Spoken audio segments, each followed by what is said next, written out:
जय गुरुदेव। दूरदर्शी आवाज़ मासिक पत्रिका 1 नवंबर 2022। प्रश्न नंबर 31। आपके प्रश्नों के उत्तर।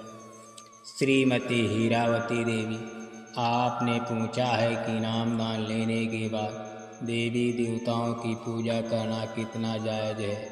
इस बारे में ये बताना है कि संत मत निम्नलिखित परमार्थी एवं अंतर्मुखी साधना का मार्ग है।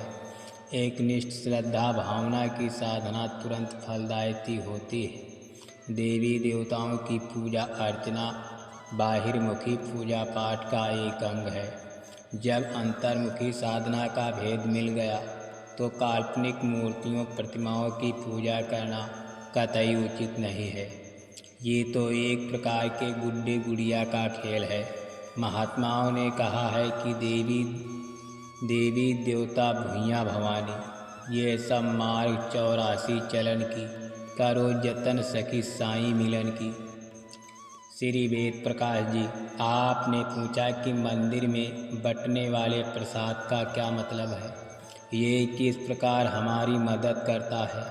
क्या पशुओं की बीमारी में दिया जा सकता है या नहीं। इस बारे में आपको ये बताना है कि जब भी महापुरुष की यादगार तिथियों या पर्व त्योहारों के विशेष अवसरों पर पूजन का प्रसाद बांटा जाता है, वो महापुरुषों की दया का प्रसाद होता है। ये संकल्प है दया कृपा देने का प्रसाद होता है। महापुरुषों के हाथ से स्पर्श किया हुआ पूजन का प्रसाद बहुत बड़ा महत्व रखता है। प्रेमी जो उसके लाभ व फायदे से परिचित हैं, उसे सहेज कर सोने चांदी के बहुमूल्य आभूषणों की तरह रखते हैं। किसी भी संकट की घड़ी में वो दया का प्रसाद हमारे काम आता है, मदद और सहायता करता है। साधना में भी यह प्रसाद विशेष रूप से सहायक है। आपने जो पूछा है कि पशुओं की बीमारी में क्या प्रसाद को दे सकते हैं या नहीं, वास्तव में ये प्रसाद विशेष परेशानी में लाभ पाने के लिए संकल्पित प्रसाद होता है, क्योंकि यह प्रसाद महापुरुष का स्पर्श किया हुआ प्रसाद होता है जो लोग पशुओं की बीमारी में खिला देते हैं। बीमारियों में तो फायदा होता ही है। महापुरुष के स्पर्श का ये फायदा मिलेगा कि इस शरीर के बाद 84 से छूटकर जीव सीधे मनुष्य शरीर का अधिकारी बन जाता है। श्री सुखदेव जी, ध्यान भजन करने के बाद भी निराशा का बने रहना स्वाभाविक है। ये गुरबाणी है कि जब तक साधना के वक्त मन को रोककर एकाग्र चित्त होकर ध्यान भजन और सुमिरन नहीं किया जाएगा, निराशा छाई रहेगी। धीरे धीरे सुमिरन पक जाएगा। जब ध्यान भजन में फायदा होगा, जब ऊंचा ध्यान करके आवाज़ों को सुनने का अभ्यास करेंगे, फिर गुरु की कृपा होगी, निराशा आशा में बदल जाएगी। धैर्य विश्वास रखें, गुरु अंतर्यामी हैं। श्री परमेश्वर दयाल जी, आपने पूछा किसी भी पार्थिव शरीर के साथ शमशान घाट पर जाना मानवीय कर्तव्य इंसानी फर्ज है। ये एक ऐसी विपदा की घड़ी है कि इसमें कोई दोस्त मित्र या दुश्मन नहीं देखता। हर कोई मानवता के नाते का साथ जाता है। यही बात जलपान और मृतक भोज में भोजन करने की, तो इस बारे में परम पूज्य स्वामी जी महाराज जी की वाणियों का आधार लेकर काम करें। श्री ऋषिपाल जी, आपने मूरख प्राणी तड़ सैलानी सो अटके जल अवपासाना के बारे में जानना चाहा कि मूरख प्राणी किसको कहा जाता है। इस बारे में ये बताना है कि मूरख प्राणी उनको कहते हैं जो अपनी अल्प जानकारी को ही सबसे बड़ा ज्ञान समझते हैं, दूसरों की लाभ वाली बात भी न माने, अपनी जिद व टेक में अटका रहे, उस भ्रम में स्वयं को न निकाल सके, उसी को मूर्ख कहते हैं। ऐसे मूर्खों से पाला पड़ जाए तो चुप रहना चाहिए। ऐसे मूर्खों को समझाने में अपना ज्ञान लोप हो जाता है। कहा भी गया है कि मूर्ख को समझाओते ज्ञान गांठिका जाए, कोयला होए न उजलो 100 मन साबुन लगाए। श्री धर्मेंद्र कुमार जी, आपने स्वर्ग वैकुंठ को कल्पना के लोक बताते हुए इनकी वास्तविकता और अस्तित्व का पर सवाल उठाया है। इसके बारे में ये बताना है कि आपकी सोच अपनी जगह पर है, परंतु स्वर्ग वैकुंठ लोक कोई कल्पना के लोक नहीं है, कोई कल्पना के लोक नहीं है।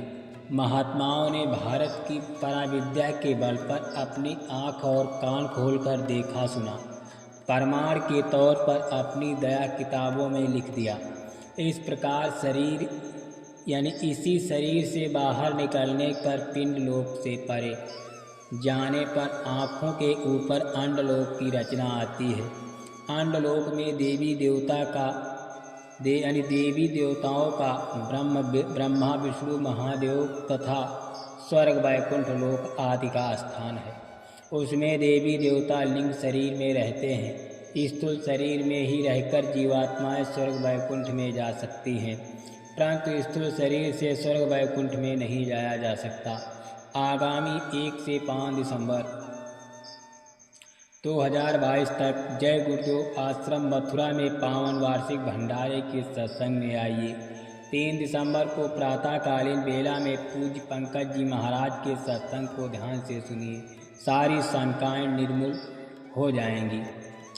श्री प्रदीप तिवारी जी, आपकी जिज्ञासा के लिए बताना है कि गुरु महाराज का आश्रम मथुरा जग जाहिर है।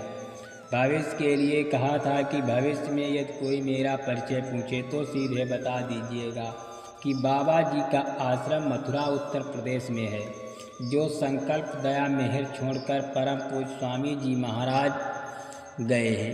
इसका लाभ तो मथुरा के गुरुद्वारे में ही जाने पर मिलेगा। वैसे तो ये सर्व स्वीकार्य सत्य है कि प्रेमी भाई बहन झोपड़ी में फोटो रखकर गुरु महाराज को याद करते हैं तो वही झोपड़ी उनके लिए मंदिर है। कच्चे घर में खपरेले के मकान में रखकर प्रार्थना ध्यान भजन सिमरन करते हैं तो वही मंदिर है। आलीशान मकानों इमारतों में एक पूजा घर बनाकर भजन करना उनके रहन सहन के हिसाब का मंदिर है। परंतु ये सब मंदिर गुरु महाराज के द्वारा बनाए गए जय गुरुदेव नाम योग साधना मंदिर की बराबरी कदापि नहीं कर सकते। मंदिर के जागृत देवता की बरकत मथुरा में बट रही है, न कि घर घर स्थापित मंदिर में। ठीक इसी प्रकार गृहस्थ आश्रम में हमारा घर भी एक आश्रम है, परंतु गृहस्थ आश्रम का घर रूपी आश्रम मथुरा आश्रम की बराबरी नहीं कर सकता। गांव-गांव घर-घर बन गए या बनाए जाने वाले मंदिर आश्रम का महत्व मथुरा के जय गुरुदेव आश्रम या जय गुरुदेव मंदिर के बराबर कभी नहीं हो सकता। यदि ऐसा होता तो अपने सामने परम पूज्य स्वामी जी महाराज हर पूर्णिमा विशेष पर्वों आश्रम के पारंपरिक मेलों में लोगों को लाभ देने के लिए बार बार मथुरा आने के लिए क्यों प्रेरित करते और सदा आते जाते रहने की हिदायत देते। दूसरी तरफ आपका ध्यान इधर भी खींचना है कि परम पूज्य बाबा जय गुरुदेव जी महाराज की पावन जन्मभूमि खितौरा जिला इटावा उत्तर प्रदेश में गुरु महाराज की यादगार में भव्य मंदिर बन गया है। लोग दया कृपा लेकर जा रहे हैं। दर्शनीय एवं बरकत पाने की लालसा लेकर पूजनीय मंदिर की चौखट पर आकर नमन वंदन कर गुरु कृपा प्राप्त की जाए, यही सबसे बड़ी समझदारी होगी। ध्यान में बिंदु को मत ढूंढो, एकाग्र करने पर वो अपने आप आएगा। जय गुरुदेव।